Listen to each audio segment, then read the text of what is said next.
يا مرحبا حبايب قلبي، شلونكم؟ شخباركم؟ إن شاء الله كله بخير.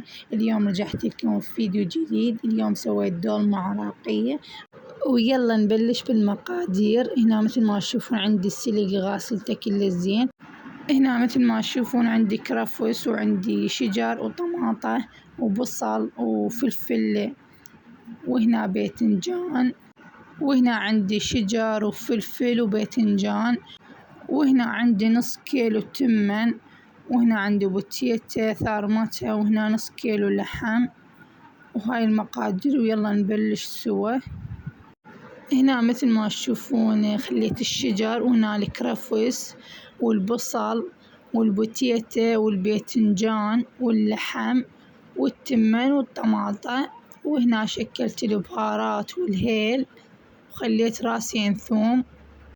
وهنا مثل ما تشوفون خليت 4 خواشيق معجون ودبس الرمان وحامض شوية. وهنا كمل عندي الحشو وراح أبدي ألفها. هنا مثل ما تشوفون نظفت السلج وبعدين غسلته وبديت ألف بيها. وهنا بديت أحشي بالباذنجان، وهنا بديت أحشي بالشجر حتى أكمل. وهنا ما بقى عندي شي. ومثل ما تشوفون هنا رتبت الجدر. هنا حضرت الجدر، خليت بيه زيت وخليت العوادين مالت الدولمة، وصفت الباذنجان والشجر والبصل كله بالجدر.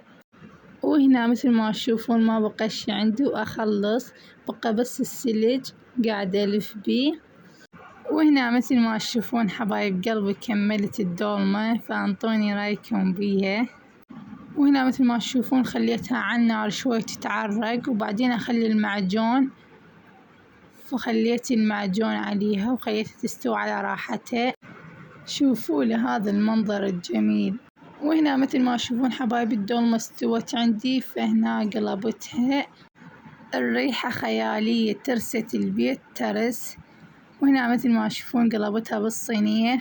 حبايب قلبي هذا المنظر الأخير، الطعم مالها يجنن. وسهمكم ألف عافية. إذا عجبكم الفيديو لا تنسونا باللايك والاشتراك في القناة وفعل الجرس حتى يوصلكم كل جديد. مع السلامة.